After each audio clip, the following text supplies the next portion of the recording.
Okay, so this is going to be the part on removing the cylinder head.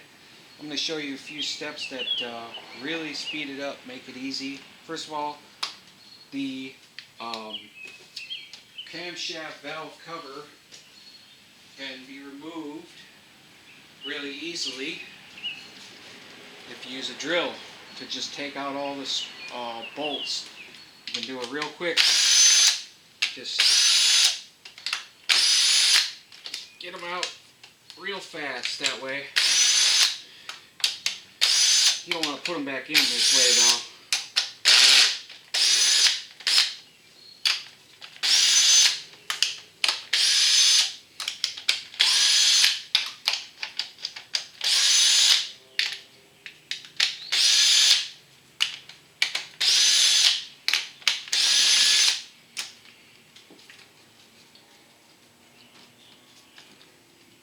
Okay, it should be loose now. I still got to take the coil packs out. This is part of my PVC system. I'm going to be fixing that, making it a lot neater than it actually is right now. Yeah, because it goes across there. I don't like that. You got to take this little thing and just pop it out. It should pop right off of here. You want to make sure you pop this off because there's some real sensitive wiring in here. I have no idea why they chose to put the wires that are in here like that, but they're individual strands of wires, so you want to be real careful and to pop off your phaser.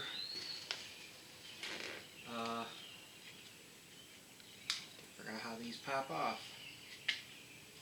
Now that one pops off like that.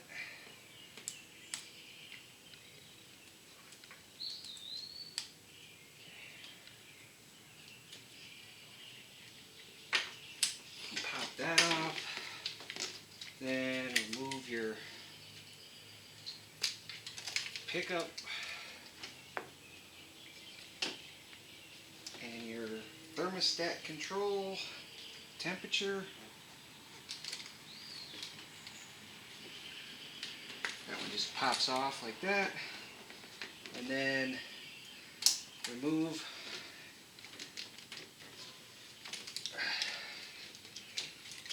that, pull that back. I'm not going to remove anything else. That's far enough on that harness. That should be plenty clear. And then you take off your cover or your coils.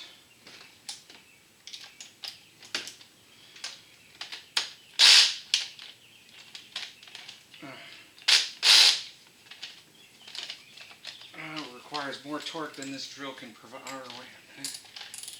There we go. Alright, there we go.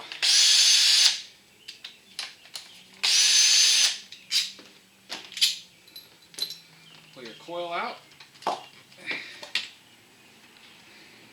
Just set it off to the side. When you put this back on, make sure you look down in there and all the springs are not off to the side when you put it back in. Because if they are, you'll have a misfire.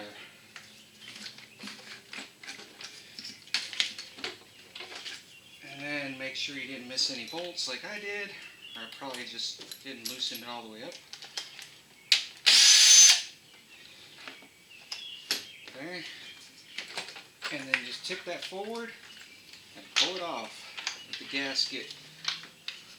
You can reuse these gaskets, so as long as you don't tear it, just flip it back in there and set this back off to the side. I'm going to set it on some, well, I thought I had something to set it on. I guess I'll set it over here like this. And then,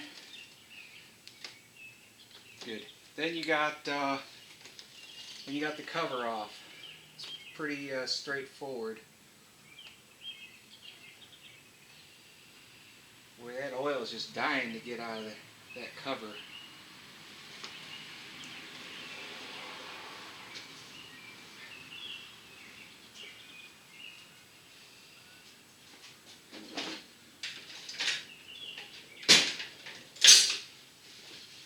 You don't have to do this, but I'm going to wipe up this oil around the seal area just so it doesn't drip all over everything.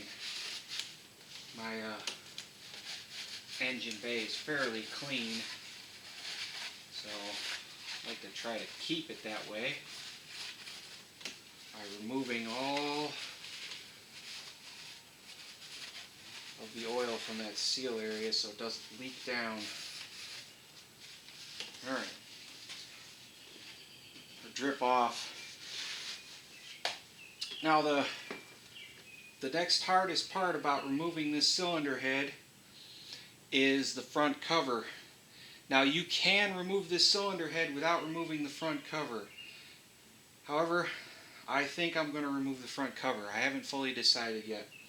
And I haven't removed the fuel lines yet. I thought it, or the fuel line, the intake manifold, and I'm going to remove the cylinder head with the turbo attached, only because I have my turbo wrapped in header wrap, and it was really hard to install with that header wrap, and you'll see why when I do the video on that segment. The other thing is, got to remove your cam phasers so you can get your cam phaser bolts out. Of course, you could do that when the cover is off as well. Before you remove them, however, the big thing, it's a good idea to set the engine into top dead center for the number one. I suppose you could do that at any time. A lot of people recommend you do it before you remove it. I'm not sure if there is or isn't a difference. I mean, you know, I'm thinking about an engine builder. They rip an engine to pieces and then they put it back together. Then they set it to top dead center. So I'm not sure if setting it to top dead center is required, since you're ripping the whole engine apart, and I'm going to be re-ringing it anyway, so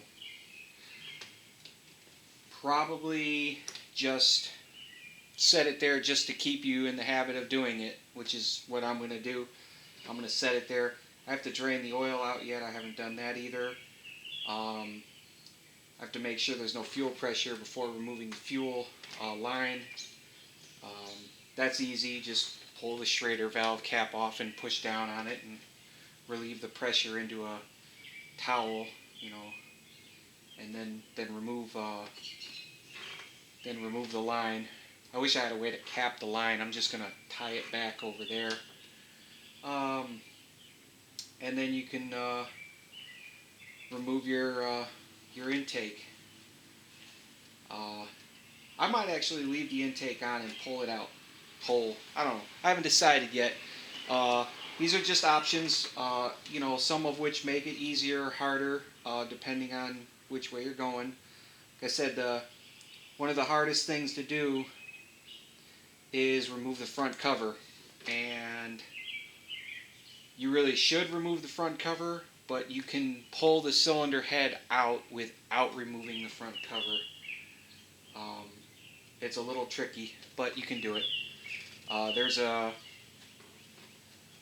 pin on this side you have to get to hold the chain tensioner and pull the phasers out, or pull the phaser electric part out, then pull the bolts out, and then take the phasers themselves off, and yeah, then you can slide the head. You pick it up and you slide it that way. And because I have studs, I think I have to remove the front cover, because I'm going to be putting studs back in instead of the bolts, so I won't be able to maneuver it in and set it down. So, you know, you pick which battle you want to do. You know, you're fighting it either way. doing this much work. Um, so that's this particular step. Just something to help you out removing the cover. You know, quick tip on removing the cover, and I'll do significant areas and talk about other areas. And I like how tight my chain is. That's real great. Put about 40,000 on that chain. It's nice and tight. I don't know if you can see that in the video. I got this hose right here, but no play in it whatsoever. It's really great. Really great. So let's call this a section, and comment, like, share, subscribe, all that good stuff. You'll see me in the next video, in the next section, coming up in a few hours or less.